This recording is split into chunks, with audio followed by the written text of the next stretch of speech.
Wednesday, May 4th, and this is the Hendrick Hudson School Board of Education meeting. Can I have a motion to open the meeting, please? Can I get a second? All in favor? Okay.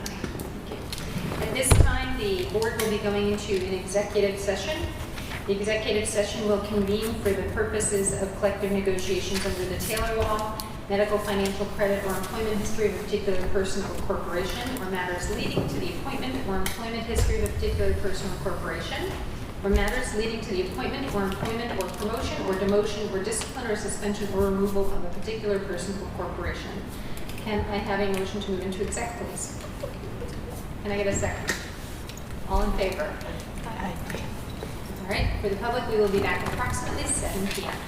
Good evening. Today is Wednesday, May 4th, and we are now starting our public hearing on the budget. Do we have any people who would like to comment on the budget? Carmen? I thought the open first member were commenting, so I'll pass them. Okay. Janelle McNeil, would you like to comment on the budget? I guess so. Sure.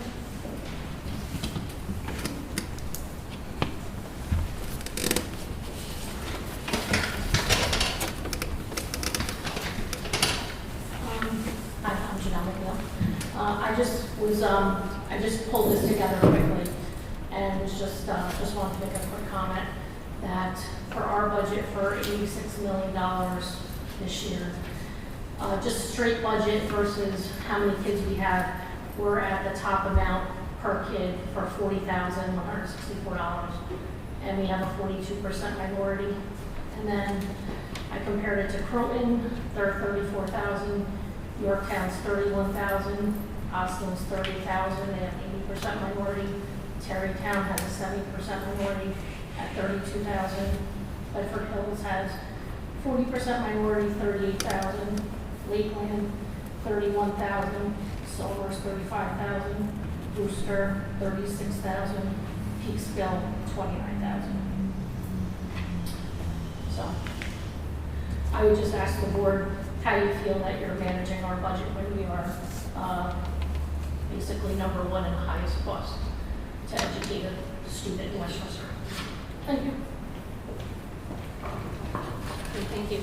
Is there anybody else for the budget hearing? Okay. All right, so then the board has already convened their public meeting. We were in executive session. We're now back in public. Can I get, well, let's start with the Pledge of Allegiance. Excuse me, I almost skipped a step. Pledge of Allegiance to the flag of the United States of America and to the republic for which it stands, one nation, under God, indivisible, with liberty and justice for all.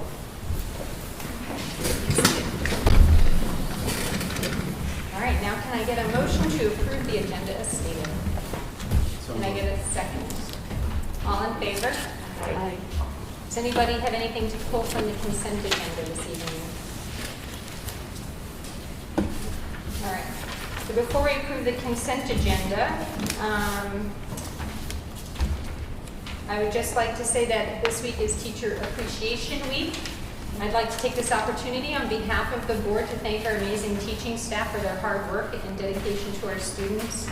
The impact of a teacher on a student's life can be immense. While we may not recall the details of what we learned in school, I think we can each recall how a teacher has inspired us. I've seen the PTAs are doing a great job of acknowledging our teachers this week and helping to express how much the parents and community appreciate their work. Thank you very much. Can I get a motion to approve the consent agenda as stated? So moved. Can I get a second? Second. All in favor? Aye. There was one item removed from our consent agenda this evening, which was a donation.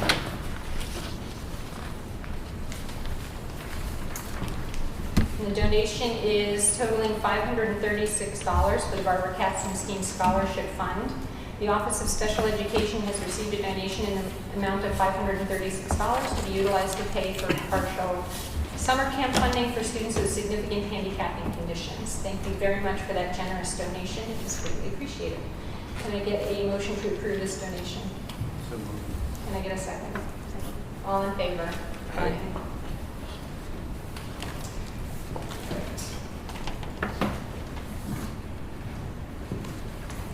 Well, before we go to our superintendent's report, I'd like to clarify an issue of concern in our community.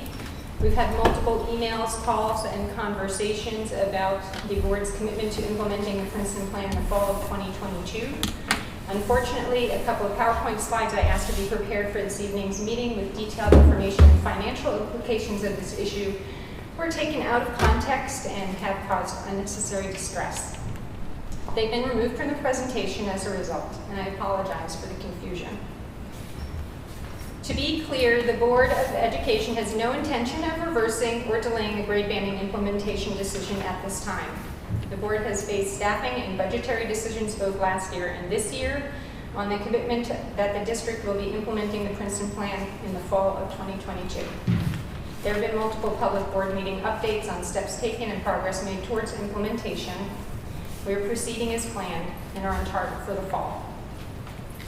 The proposed budget for 22-23 that will be presented to the public on May 17th includes budgetary considerations for move to grade banding and has been adopted by the board. In order to revise the grade banding decision, the school attendance area policy would need to be reviewed, revised, and voted on by the board trustees. This is not a swift or easy process and would, of course, have financial implications for the district as well. Thank you for your attention. If there are no additional comments or questions from the trustees on this matter, I will turn the mic over to the superintendent. Great. Okay. A couple updates before we launch into our one presentation. I'll have Margaret and Enrique speak briefly. So Margaret's going to give a quick update on pre-K, and I'll ask Enrique to give a quick explainer of what a contingent budget is. Typically during our budget hearing, we talk about the contingent budget. We have the duty to communicate our budget newsletter to all of our taxpayers, all of our residents. That is in print and will go out shortly.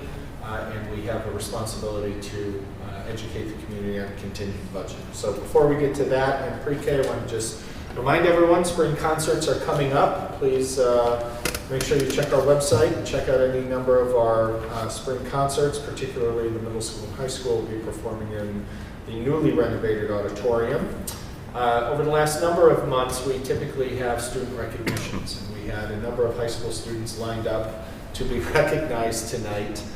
They were booked, we worked with their agents, and then they realized late in the game that they had AP exams tomorrow. So they asked if they could be rebooked for another time, and we will certainly work with them to recognize them. We have a couple students who have been identified as outstanding science scholars, and certainly every year we invite our valedictorian and salutatorian to address the board and talk about their experience and their next steps after Hendrick Hudson. We have scheduled, Enrique and I have scheduled 8 budget roundtables, 4 of them in person at the Hendrick Hudson Free Library, 4 of them virtual. Hopefully this is a good sign, but of our first 3 budget roundtables, we have not had anyone attend, whether virtually or in person. Tomorrow at 11 o'clock, we are at the Hendrick Hudson Free Library. And then again, next week, we have 2 more, and on Monday, I believe it's on Monday, the day before the budget vote, we have 2 more as well. So if you haven't been able to reach out to us, we have 5 remaining opportunities. Those are on the district calendar and certainly on our website as well. So I'll turn it over to Margaret to talk about pre-K. We had some late-breaking news. As the board knows, the approved budget that was negotiated between the Senate, Assembly, and the governor included additional pre-K dollars to almost every school district, particularly Hendrick Hudson. That was a change, a significant change from the initial budget, which we built our budget from. So we received some extra pre-K dollars, and after everyone who was responsible for approving the budget wasn't quite sure what those dollars were for, we finally got an answer. It's either late Monday or yesterday. So I'll let Margaret explain the additional pre-K dollars and what our process will be to try to engage the community to see if they want to participate in pre-K. Sure. So yes, we had received more funding, and until late on Monday, we weren't really sure how that funding was to be directed because there were always guidelines. We heard from the Office of Early Learning late on Monday afternoon that indeed the per pupil or per seat, as they refer to it, amount remained the same, which is $5,400. But we did receive an additional 39 seats. So that caused us to put a hold on the process that we're engaged in right now. And indeed, today was to be the day when we drew the lottery for the 2 pre-K classes that we are able to support next year at Frank G. So this morning I emailed anyone who sent electronically. I've called every person who dropped off in person and let them know that we are the lucky recipient of 39 additional seats, but that we need a 2-week pause at least so that we can comply with the rest of the regulations from the state. And that means that the district puts out a request for proposal for local preschool providers to have an opportunity to partner with us and offer a preschool program at their site. There are many guidelines that individual proprietor has to follow, and I'm not going to lie, it is challenging for many private entities to comply with some of those guidelines, but they must be in place before we can issue a contract with someone. So that went out today to all of the local preschools. They have a deadline of Friday, May 16th at 4 p.m. to return that to the district office. We will look at what they've sent. We will double check that they've complied and met every regulation that they have been asked to do. And then we have to talk, if we have a provider who meets all of those needs, how many seats can they support? So I think 39 in any one location would be next to impossible. But I do believe that there may be people who may say, I can take 20, etc. Until we know, we don't know what the next steps are. So what I shared with folks, we had 55 people apply for the 2 pre-K classes at Frank G. We have 34 seats at Frank G. So the lottery indeed would have had a list of waitlisted people. The opportunity that may exist with a private provider is that some providers do offer wraparound care, which means before school and after school. We may indeed have families beyond the 55 that already applied to us, for whom that is an important benefit. And now, if we have someone come on board who could offer that, they may indeed be very interested in joining the application process. So it's only fair that we put a pause on everything and let's see if there's someone who can join and partner with us, and then let's see what that program would look like. We will go back out to our community and explain those models, offer them a choice if we have one, and then redraw the lottery. If we have no partner, I told the parents that I spoke with today or reached out to through email, if we have no partner, the process remains the same. It's the 2 classes at Frank G. You have already applied. You don't need to touch your application. We will draw the lottery on May 20th. If we do have the potential for a partner, then I have to let everybody know the difference in the 2 programs, and if a parent has a preference for which program they would prefer their child to be in the lottery for. In that case, the lottery will probably be drawn June 2nd. So we would need the board to have a chance to look at the anticipated partner, make sure that you're agreed that this is a good partner for us, and then start the process of getting the attorneys' contracts back and forth. So it's exciting, and there are possibilities, but we really won't know anything until May 16th rolls around and we see if we indeed have anyone who stepped forward. Sure. So none of those 39 seats are going to be ours. It's only the option is to only go out to a community pre-K. We are maxed out at 17 in each section, which is 34, which is the original allotment. But could we, if we're getting money for 39 more seats, could we expand the program at Frank G? If there's no community partner? So if you were to look at that, you'd have to hire staff. Right. So that's a discussion. I'm just asking if that's an option. I don't know. Is it an option? It could be. Our budget is set with Right. our district share to make up what pre-K doesn't cover from the 2 classrooms that was in our approved budget from the state's proposed. So for a 3rd or 4th section, okay, it's the timing didn't work out. Yep. Okay. Yeah, that's our problem. Our problem is that we are school districts throughout New York State, some more than others, are contingent on state aid in order to communicate transparently to their public about what their budget is and what it isn't. School districts, so long as the state doesn't approve their budget on time, usually we're approving our budgets before the state based on the latest runs, which is exactly what we did. We budgeted, we went forward with 2 pre-K classrooms based on the assumption at the time that we were receiving $260 some odd thousand of pre-K. We set our budget, we set our staffing, we communicated to families, and now that number is different. If we wanted to add a 3rd section, we would have to go back to see, okay, how much is a teacher, how much is a teaching assistant, and how much does the new money not cover, let alone go through the school and see if there's space. Okay, thank you.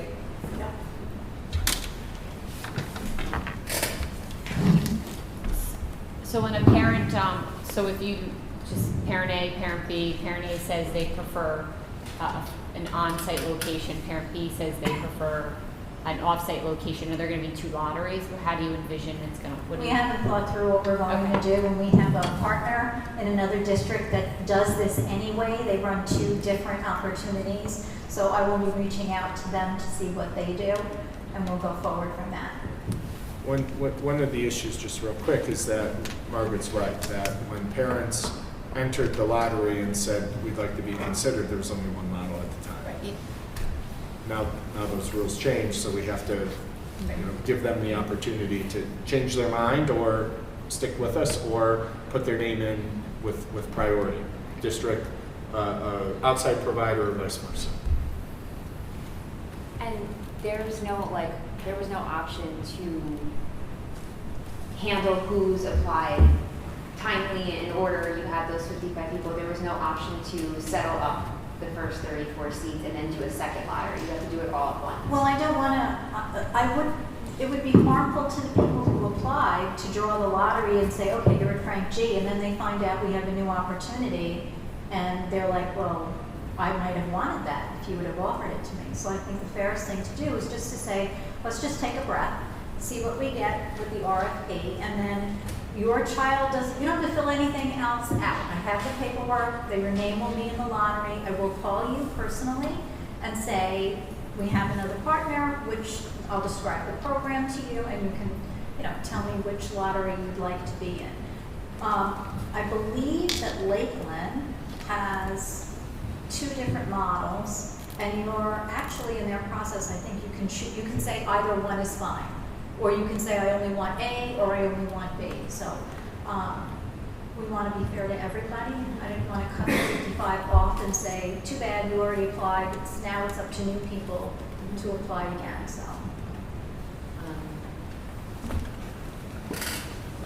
Just a quick question on funding. Yeah. So just to confirm, this is year-over-year funding, or is this a one-shot deal again? Every year you get what you get. If you leave it on the table, you leave it on the table. It does not carry forward. You get a different allocation, apparently, as we learned, in the next year. It's not guaranteed that you'll get anything. They could say next year, we can't do this, it's 0. Figure it out. So we might be offering 73 seats Right. this year. Mm-hmm. Next year, are we going to at least be guaranteed the 34 again? Or We're we not might lose the guaranteed 34? anything. We will know in January when we get our first aid runs from the executive's budget. So the governor comes out very early in January with his or her priorities for the education budget. That's where we will have the first hint of whether or not there will be foundation aid earmarked for pre-K. So this is not an ongoing thing? No. I will say to you that in this environment, it's highly unlikely that they would next year say it's 0. Right. Even if they had to reduce it for whatever fiscal needs, the demand for the program is so strong that it would be political insanity to say 0. Yeah. Okay. All right. Thank you. I just have one more question. Sure. The providers that we're going out to with the RFP, are they, is there a certain distance? If you live here in this community and within the district, how far could they potentially be? We are only required to reach out to those within our school district parameters. So it wouldn't be like in Peekskill or Ossining. It would be Within the within district. our boundaries as a district, yes. And you might not know the answer to this one, but I know that you've done this a few times now. Do you have like any reason to have extra hope this go around? I do believe we may have someone who's been preparing for this from last year, but we'll see. You know, there are a lot of hoops to jump through for a private owner. Yeah. Yep. Yeah. Okay. Thank you. Just, so as we look, I mean, we're not gonna wait endlessly, right? Like, No. okay, Yeah, they there have the have to be deadline deadlines, and yes. we're gonna pick, just Yeah. because the parents that do put their name in the hat, and then even the providers that, where those kids might be right now. It Yes. takes a long time for everybody to prepare, so I just don't want it Absolutely. to be. May 16th is the deadline to get it back to us. May 16th or 19th is the deadline to get it back to us. Anybody who is beyond that is not even, we don't even look at it, we just put it back. And then it will take us really just a matter of a couple of days to Okay. look at the, you know, most of the people that are internal, so to speak, in our district, I already did site visits on last year. I know their program fairly well. I know who their teaching staff is. So it's a lot easier in the second year, even though last year no one was successful coming forward. So I do think it will either be nobody or it'll be somebody that we knew last year and we can pick it up from there. Okay, thank you. Thank you, Margaret. Enrique, if you want to walk all of us through a contingent budget. We have a responsibility under New York State education law to demonstrate to the public what a contingent budget is, what the spending plan would be, what it isn't, and if you could remind everyone. Before I do that, I want to answer the question that came up here about being the highest per pupil, because it's very difficult in a school district to be able just to say we're at 39,000 just by dividing our budget by the number of students. And specifically compared to us to Peekskill, where 40% of Peekskill state revenues come from state aid. So Peekskill, their total budget, 40% comes from a different source, and from federal. We also, just by dividing one against the other one, we don't take into account capital projects. Obviously, next year, we're very high if you're just dividing budget by number of students, because we're paying $18.5 million in capital projects, plus $36 million more, about $42 million from the past. If we take out let's say in 2 years we don't do anything, and we don't have the payments of $40 million in capital projects, our number will go down to the 20-something. So just by coincidence, I was looking at these. And please, tell not to waste money on this, because it's as simple as that. How they make the calculations. I was just telling Carmen when Alexis said hi, and I was in a conversation with Carmen, because this is so wrong, the way they do it. And I tried to explain to them because of the things like that. You know, for example, according to them, a house in Scarsdale, which is the highest tax school district, the true value is much lower than ours or anyone else.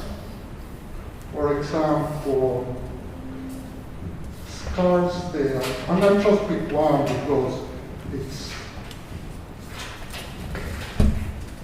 Scarsdale true value here is 1631. That means that for the same house, compared to, let's compare it to anyone. I don't want to give them our number because I don't believe in that. Compared to Irvington, and Irvington is at 2021. That means that a house in Scarsdale pays $16, the same house, pair 1,000 of assessed value compared to Irvington that pays 21. If anyone can explain to me that has lived in Westchester for 30 years, that that's the average, something is wrong. Because we all know who's in average more expensive. So that's what I'm saying. I just wanted the community to know that Janelle is right, in the sense that we're high, but only because there are distortions that those numbers don't take into account. And that's not the way the state aid calculates per pupil. They deduct the capital certain parts so you can compare one to the other, but not this thing. Anyway, now I can tell you about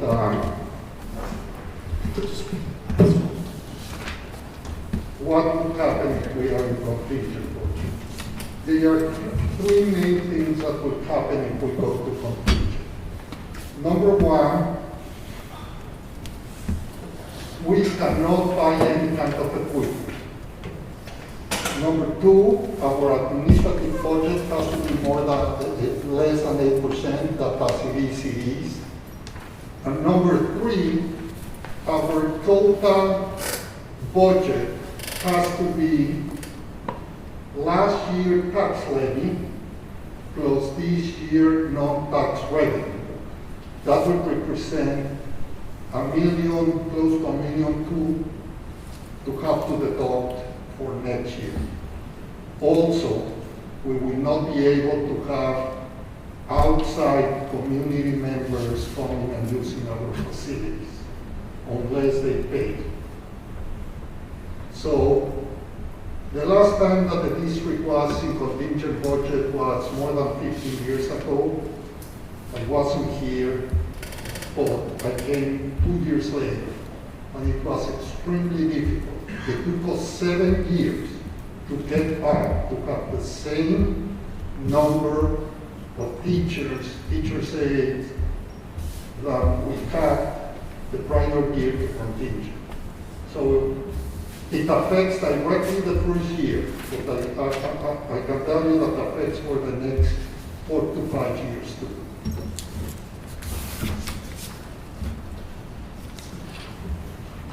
Any questions? In either of my Ally? two. So in addition to cutting $1.5 million from our budget, you mentioned outside groups would be able to use our facilities. What are the other implications of the contingent budget for the district? Okay, in our budget for next year, and I don't remember the exact amount, we have about $400,000 in equipment. We cannot buy it. So, for example, every year in our cycle for computers, we buy them. This year we cannot buy them because that's considered equipment.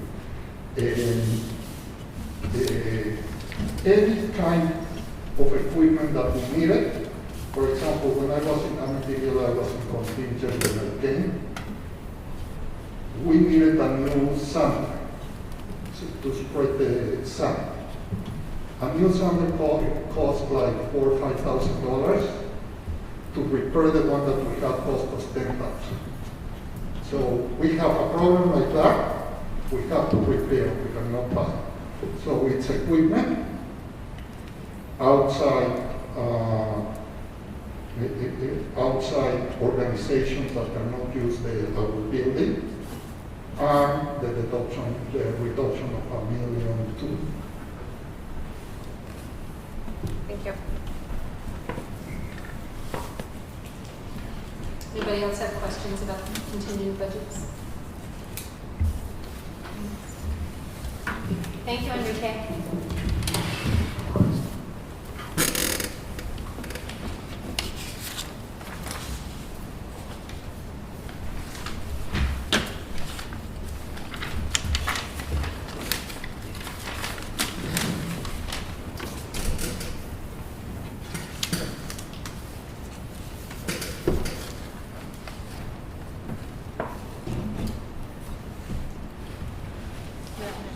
Yep.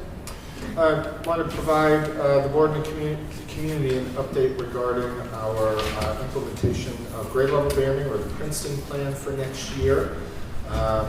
First slide is sort of a highlight reel of things we have been talking about throughout the year in terms of assigning staff and having year-end celebrations as we move from one learning environment in each of the 3 schools to a different one. Students have had an opportunity to go to their new schools. Parents have had opportunities to meet with their principals. In fact, those meetings were scheduled throughout this week, and I believe there are a couple more meet the principal meetings scheduled tomorrow and maybe into Friday. And we have year-end activities, as I mentioned, not just recognizing the existing school, but students coming together who will be in school next year together to be able to meet each other and meet next year's staff, and hopefully be able to build some friendships before the summer. What I want to talk about briefly are 2 things. One, a very generous donation from Entergy. Entergy, the former operator of Indian Point Power Center. They have donated over the lifetime of their working in our community just about $650,000 to the school district. And one of their legacy donations was to help reinforce STEAM activities in our schools that are grade specific or age specific. So next year at Frank G, if you are in pre-K or K-1, we are installing a kitchen. The kitchen will be a demonstration kitchen that students will be able to use. Includes an oven, stove, refrigerator, dishwasher, and student workspace. A very important set of skills that students will be able to use within the classroom. We have some highlights here in terms of measuring and following directions, so on and so forth. At BV, we're focusing on the arts and music. A kiln will go to BV. Right now, only one of the 3 elementary schools has a kiln. That's at Furnace Woods. BV and has not been working that well.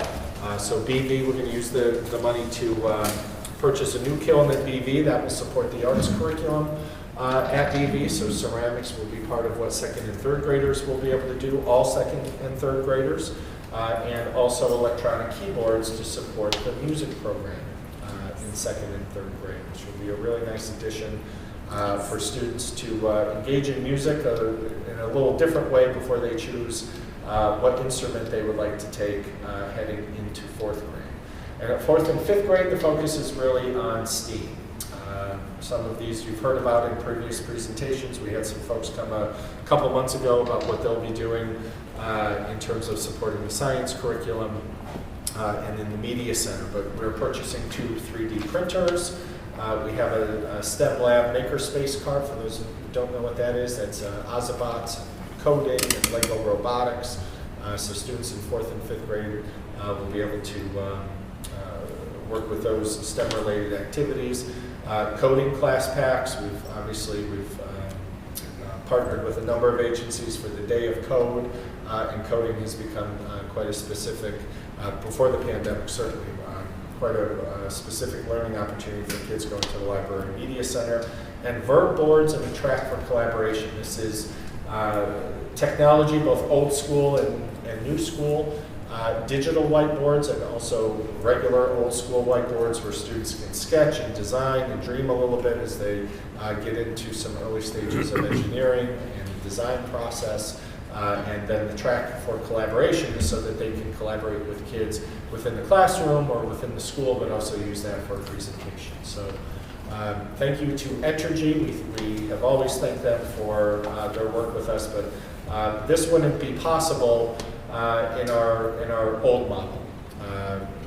We had always tried to identify additional purchases for the elementary schools that gave everyone a little bit of something, but because we're going to be designed by grade level next year, Margaret was able to work with the principals and some of the teachers, work with Beth Gruber and the representatives from Entergy, dating back to last spring, right?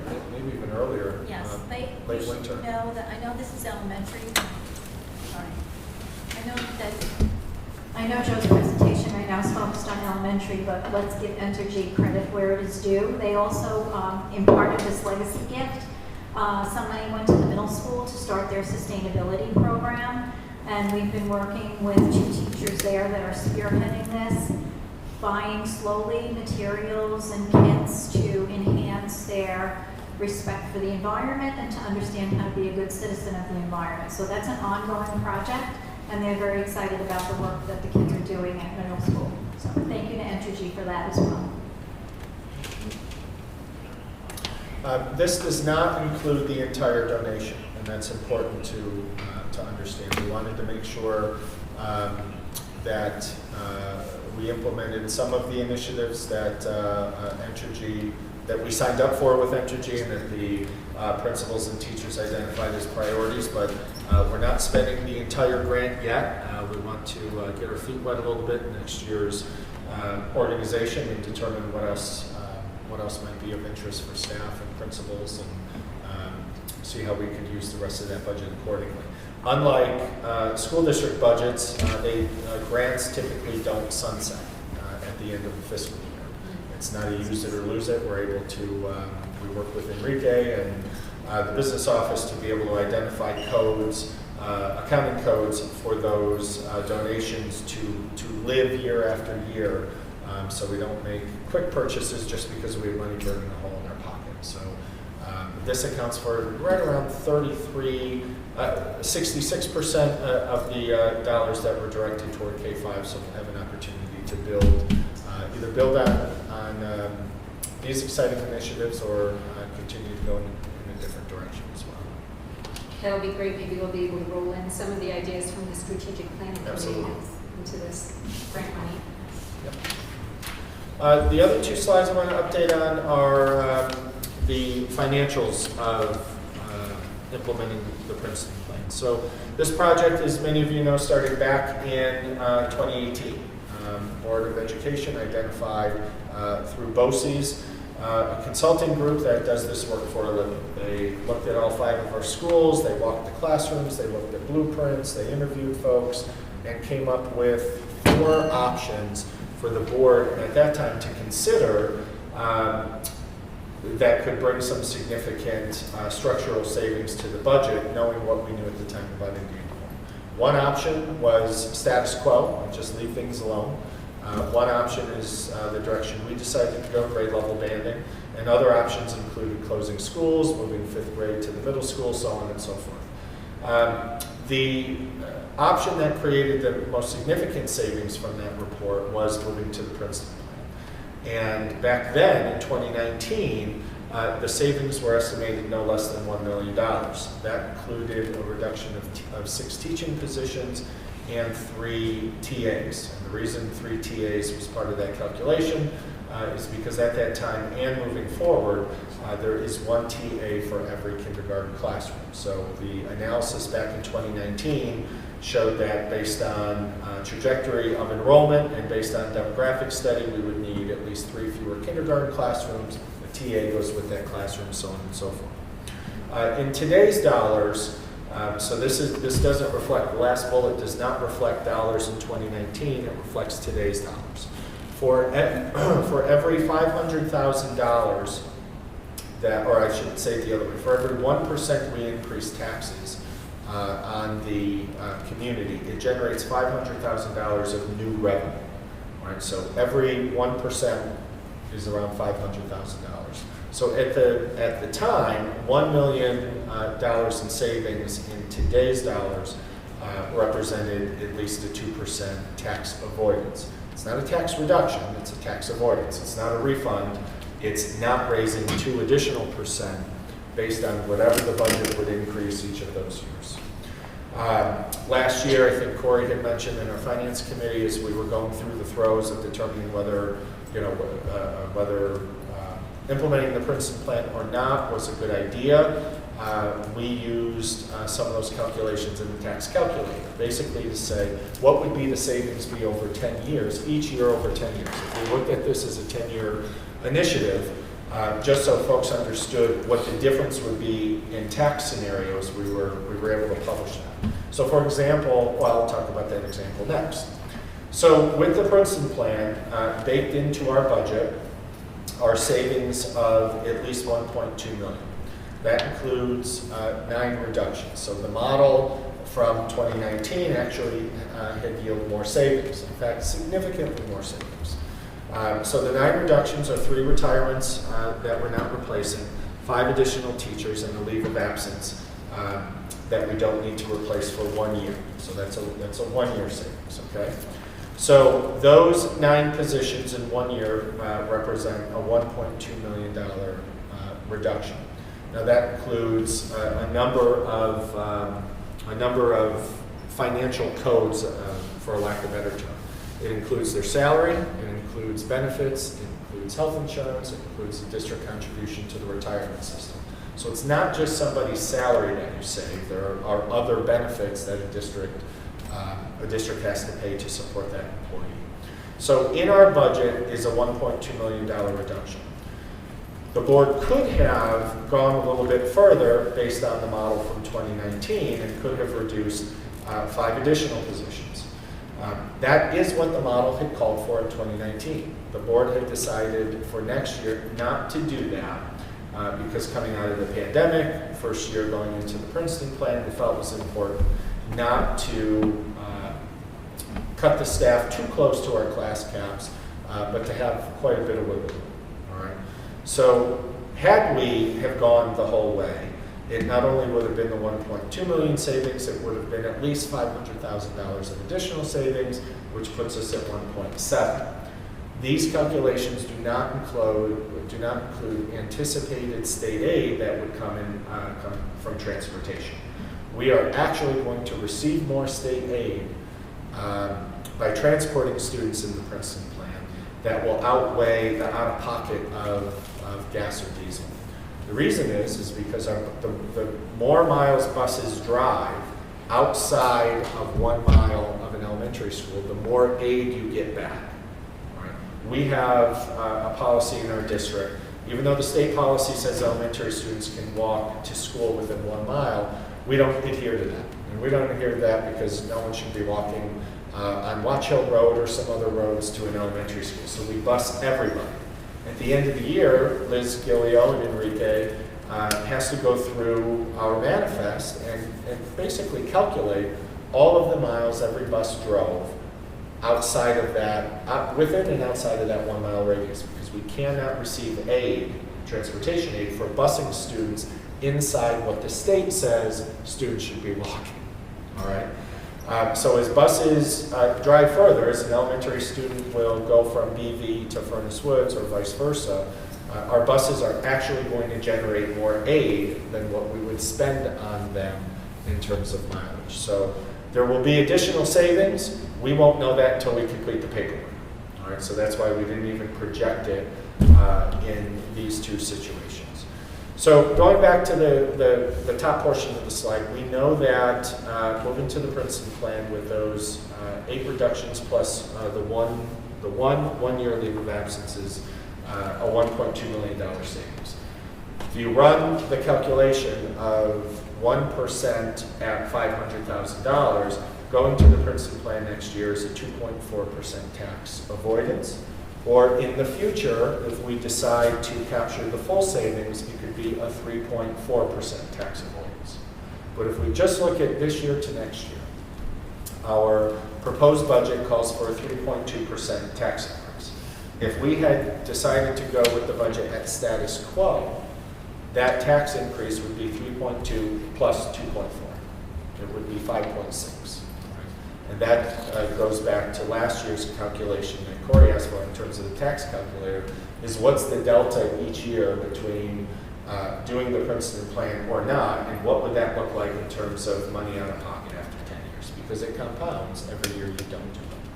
So we had talked about this a lot last year. We had talked about it in some of our budget presentations, but it was important to spell it out with a little more detail in terms of what the guaranteed savings are or tax avoidance, and what some of the other savings could have been that the board decided not to move forward with, given our current situation of coming out of the pandemic and wanting to move gingerly into the Princeton Plan.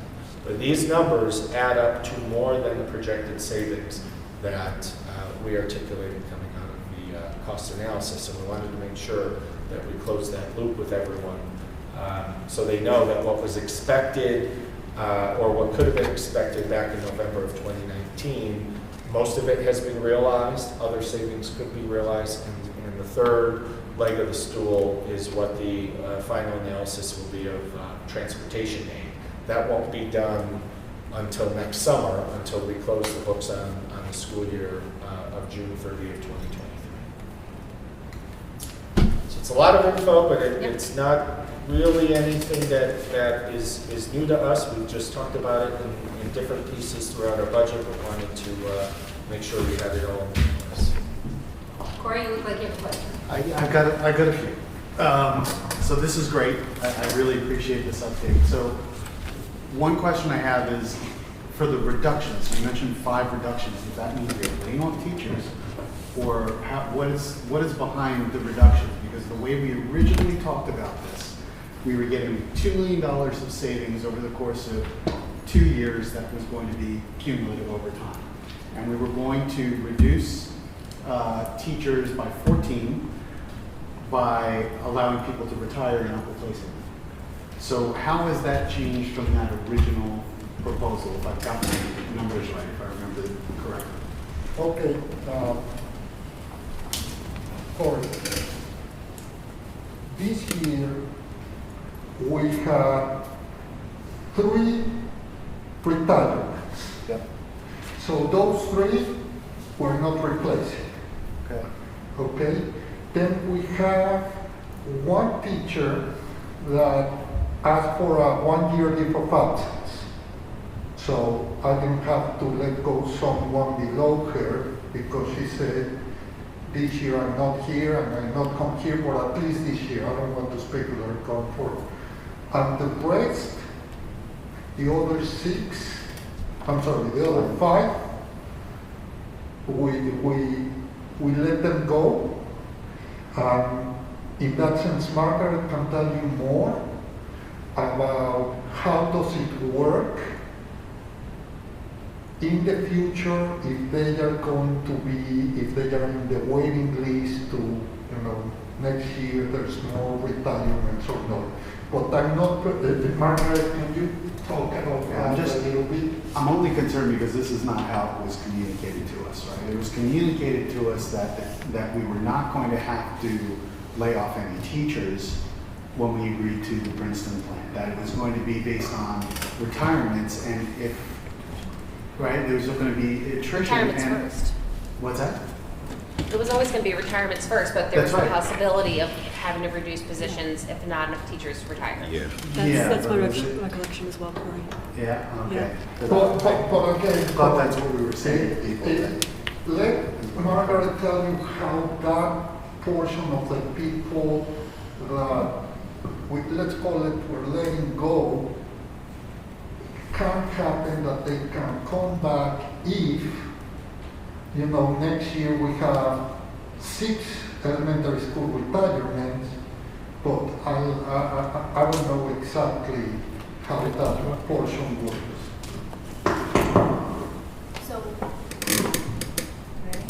So, thank you.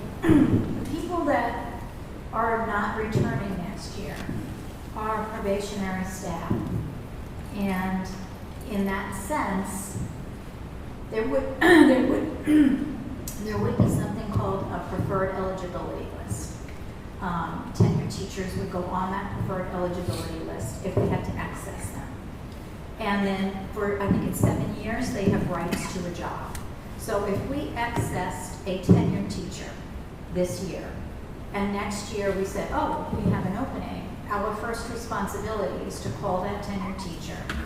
They could be in Alaska and say, we have a job opening, would you like to return to the district? It's up to them to say yes or no.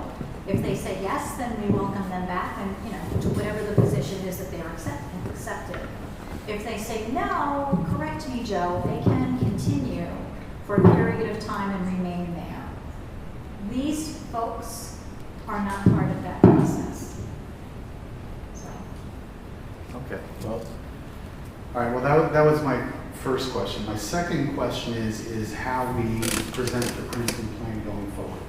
So since the early discussions of this, two things we talked about was that we had that strong project management in place, and that we had to define success and KPIs, and we were going to monitor against those KPIs. So what I'd really like to see in Princeton Plan updates going forward is something like a Gantt chart. What is our timeline? What are everybody's responsibilities? What's going on at the schools? What are the principals supposed to be doing? How are we communicating things? And show in that Gantt chart where we are within the process. And we can do that week over week, not just at the board meetings, but with parents and the newsletters that go out in your communications. Give them an update on that plan, because there will be things that we meet or exceed targets and things that will fall behind. I mean, it's absolutely going to happen. We should be communicating those so people know what to expect over time, and that would be really good, strong project management. Yeah, and we had developed that internally as our team with the principals, dating back to almost immediately when we made that decision. And that was to hold ourselves accountable for decisions around everything, moving, transportation, identifying staff. The next layer is what becomes more of a public-facing document. Yes, so I think that, the two things that really, I'd like to see going forward, starting right away, is first that Gantt chart that covers all aspects of the Princeton Plan and the implementation of it, who's accountable. So, even have a RACI model of who's accountable. It's even to do with RACI, right? So have something like that, and then on top of that, have those KPIs. So what are the defined KPIs? There are going to be more subjective KPIs and more metrics-based KPIs. So we said there were a lot of positive aspects to the Princeton Plan from a student's education standpoint, and also positive aspects from a financial standpoint. So make sure that we're measuring against that. We discussed some of these tonight, which is great, but I don't think we have that full definition really laid out, and we should be sending that out to parents and the community right away. And really show them how we're making progress against this. And that will be accountability, it will be public accountability for everybody that's got to get stuff done in the Princeton Plan. And I think that will create a lot of transparency in the community, a lot more trust in what we're doing, because I think a lot of it's happening behind the scenes now. Let's just get it out in the open. Let's let everybody know what's going on. You're doing a lot of great work. People should know about it. Thank you. Thanks, Corey. Does anybody else have any questions? All right.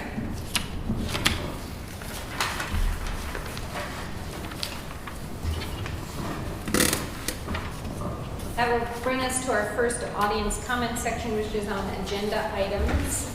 Carmen, do we have anybody signed up for comments this evening? So to maintain an orderly meeting, the board has established the following guidelines for those wishing to address the board. Each speaker should sign in with the district clerk prior to commenting. When called, each speaker should step up to the podium, state their name and affiliation if applicable, prior to starting their comment. Letters, petitions, or other written material should be handed to the district clerk. Each speaker is permitted 3 minutes for their comments and must be recognized by the board president. All comments must be directed to the board. The board will listen to comments but will not necessarily debate or discuss items. Operational matters will be directed to school administrators for handling. The board is not permitted to address personnel or individual student matters in open session. And the board may limit repetitive comments in order to give time to others wishing to speak, as well as to maintain meeting efficiency. The board expects comments to be made without interference from the audience and in a civil manner, please. And our first speaker is Stephanie. You want to introduce yourself? Hi, my name is Stephanie Hickey. Thank you for the Princeton Plan update. Makes a little more sense now when we were at 2 million, then 1.5 million, and now we're at 1.2 million. And I'm glad we didn't do those 5 additional reductions. But I'm a little unclear going forward. Does that mean we are going to do those 5 reductions? And we have, I think, 2 or 3 elementary school teachers that we now have in place through COVID relief money that expires in 2024. So is that 5 additional reductions and those other 2 teachers, which would take class size to cap, or maybe even 1 or 2 above cap, like the original board meeting said. So that I want to know, because as a parent, the kids really need low class sizes. And I'm a little unclear about the beginning comment about reversing the Princeton Plan, because I think the public knows that all the senior board members here actually voted to implement the Princeton Plan this year. So I'm not really sure where that comment is coming from, if there's something I don't know. But I would like clarification regarding that comment, because I don't know why it was even made. And thank you. I will clarify that comment. We were getting inquiries on whether the board was rethinking their position. Email me? Various ways, email, personal conversations. Okay. It's just as long as the public knows that senior members on this board voted to implement it this school year. So I am glad that we're not going full ahead and those 5 reductions aren't there, because class size, keeping it low right now, is key. Thank you. Next speaker? Okay. Stephanie was the only speaker this evening, so that brings us to our committee reports.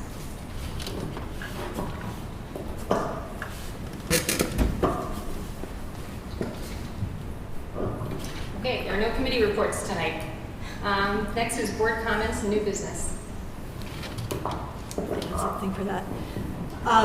Westchester Putnam School Boards Association is going to be having an annual meeting on June 9th, and we'll be asked to vote on the slate of people to become members of the Board of Directors, as well as the budget for Westchester Putnam School Boards Association. So at our next meeting, before that occurs, I'll send around to all of you the list of the slate of people that we're going to be voting on, as well as the budget, so that you have the opportunity to review that information. Thank you, and thank you for representing us in the Westchester Putnam School Board Association. Does anybody have any questions for Lisa about that? I know most of us have gone through this process before. It's pretty self-explanatory. You get a list of candidates, budget, you vote on it. Okay. Anybody else have any word comments or business? All right, that will bring us to our second audience comment section on non-agenda items. Carmen, do we have anybody signed up for non-agenda items? Yeah, she had not signed on.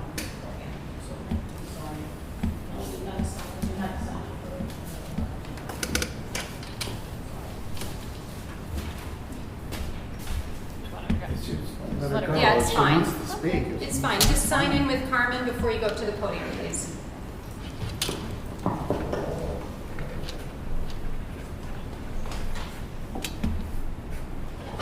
The same rules apply as I read earlier, and I'm not reading them a second time.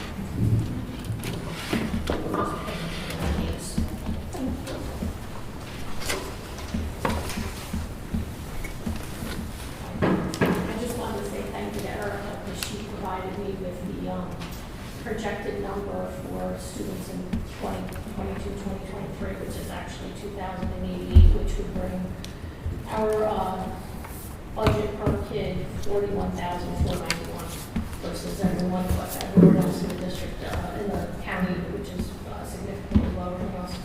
And then I just want to respond that I've been tracking how many students we've been losing, and since our peak at 2,800, we're down to now on the 2,088, but it's a decrease of 674 students. And over that same time frame, our budget has risen 43%. And then to Enrique's point, this is relative, because this is your budget dollars of how you're operating. And what you're saying is the actual program expense is what matters, because the other money that you're using is then for your capital and your administration. And if you look at our actual program expenses, at the peak, we were spending about 80% to budget dollars on actual program expenses that went directly for the kids. We're down in the last couple of years, we're down to 68%. So that means that we're using less money to educate the kids, even though we're increasing the budget significantly. And for the actual program expenses directly on the kids, back when we were at 2,800 kids, it was $16,000 per student, and now we're up to almost $26,000 per student. And with the budget dollars, back when it was 2,800 kids, it was $21,000 per student. Now we're up to, like I said, $41,491. So it's a significant increase. Like I said, the budget's going up 43%, even though we've lost, it's 26% of our population you've lost, but the budget has never gone down. Thank you. This would be a great discussion to have at one of the budget roundtables that are being held. Next one of which is tomorrow, I believe. I think all the in-person ones are. All right, thank you very much. That ends our audience comment section for tonight, and I believe that ends our meeting for this evening. Our next meeting will be Tuesday, May 17th, which is the day that we also vote on the budget and the trustees. And we will be back here again in the cafeteria. Can I get a motion to close the meeting, please? Can I get a second? All in favor? Aye. Have a good evening.